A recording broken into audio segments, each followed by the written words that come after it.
I'm here with Anna, and Anna is a very unique person that we've been following on TikTok, right?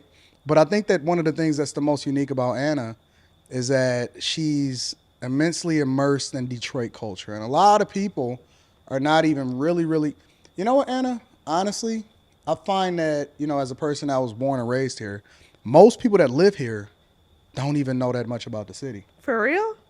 A lot of people that live here, that live in different parts of the city, maybe not necessarily downtown or midtown or Corktown or Mexican town, they don't even know how to get around downtown. That kind of makes me feel good. I'm always like, I don't like to claim to like be a speaker of the city or anything because I didn't grow up here. Like, I'm always like, there's got to be people that know more than me. So I always have a hard time. Like, should I? Like, I hope y'all don't think I'm encroaching on your space. Like, this is just my experience. No, I mean, I don't see it as encroaching or Yeah. anything like that, simply because, I mean, the more people that we can get to move into the city and become a part of the fabric and the culture and pay taxes or whatever, or creators and all of that, I think is awesome. Okay, cool. Thank you. You just made me feel better about I myself. mean, the city is a melting pot anyway.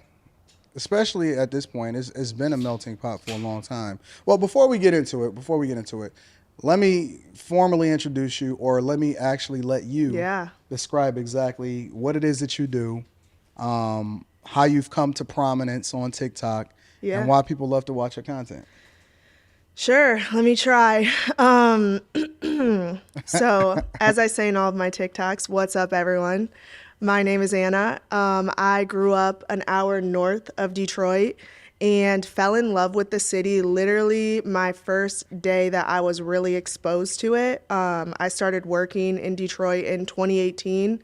And I remember getting shuttled down because we have like a parking issue downtown. And I was getting shuttled in and I was going down Woodward like, what is all of this? This is not what I was told about in Yeah, White Lake. yeah. Like, this is not what I thought. And it was literally that day that I was like, I'm gonna move here. I'm gonna move How here. old were you? I was 23, so I had just graduated college. Okay. What college did you go to, if you don't mind me asking? I went to Michigan State, but I graduated from Oakland University, so Okay, moved so home. East Lansing, Auburn Hills area, Yeah. right? And then, all right, so let's back up, Okay. right? Okay. So let's back Okay. up because I kind of want to get your story. And one of the reasons I think that this is awesome, and this is really just an organic conversation based off of the conversations that we're having right now. There's still, or when I was growing up, there was always like a divide. It was like Oakland County against Wayne County versus Macomb County and all of Mhm. this other type of stuff, right? So you grew up in White Lake, which I'm intimately familiar with because I have a property out there, Mhm. right? You grew up in White Lake. What was growing up in White Lake like? It was the exact opposite of this. Um, I would say They I call it lived the suburbs, right? I lived in a bubble for real. And like no disrespect to White Lake, obviously I grew up there. I have some love for that area, but in terms of diversity, everyone looked like me. I Hmm. saw one black person in my school. I went to school with the same 50 kids from kindergarten to 12th grade. Yeah, it's just like a lot different, and I think that's part of the reason why I fell in love with Detroit is I was exposed to so many new cultures and people that I was essentially deprived of my whole life. And I just dove into it. Like, I want to learn about these people, I want to learn about these places. So yeah, White Lake is, I would say, the opposite of of like the city vibes. It was. I mean, for those of you that's watching this, because obviously it's a lot of people that follow this or watch this that's completely out of Michigan. It's the equivalent of the suburbs versus the city, right? Mm-hmm. And then when you also take into consideration that you grew up with the same 50 kids, so Yeah. your parents essentially protected you in a Yeah. way, right? I mean, they That's what did they say. what parents are supposed to do. So okay, so you graduate, you get a job Yep. in the city, Yep. essentially, right? And you had never been to the city before, ever?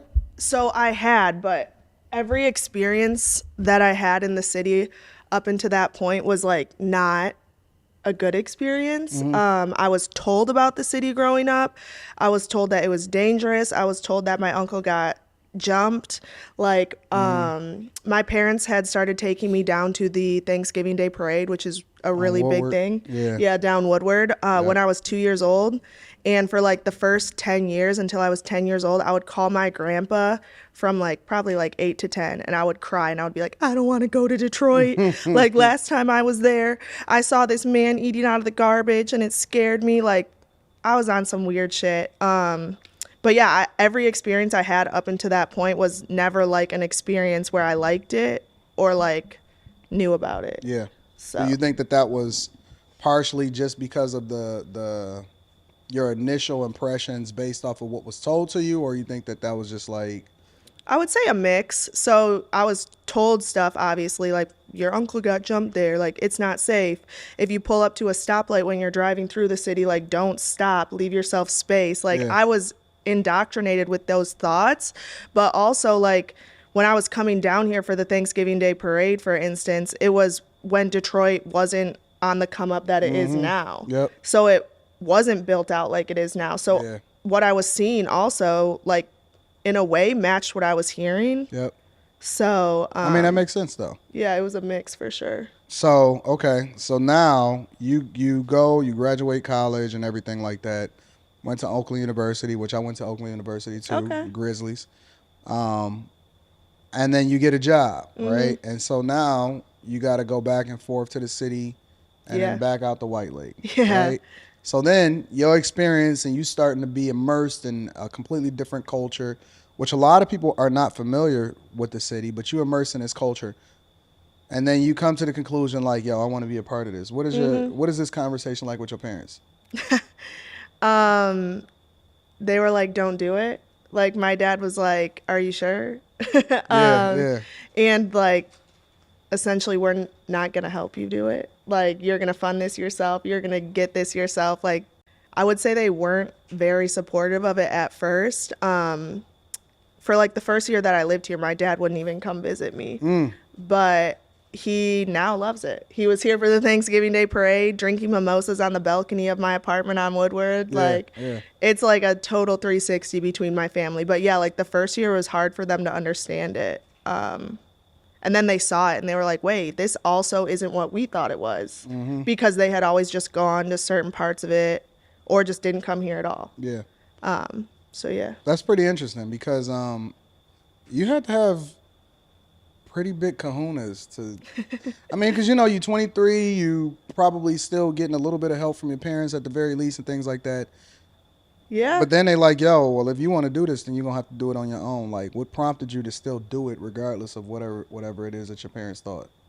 This is crazy, but like I did not feel like myself until I was here, which I think some people will think sounds crazy. Like the way I could express myself and be myself, like I had never felt happier or like more excited about like waking up every day and going to explore. And like I was meeting cool people, and like the bonds and relationships I was building, it just made me feel so fulfilled that I was like, I can't get this feeling in the suburbs.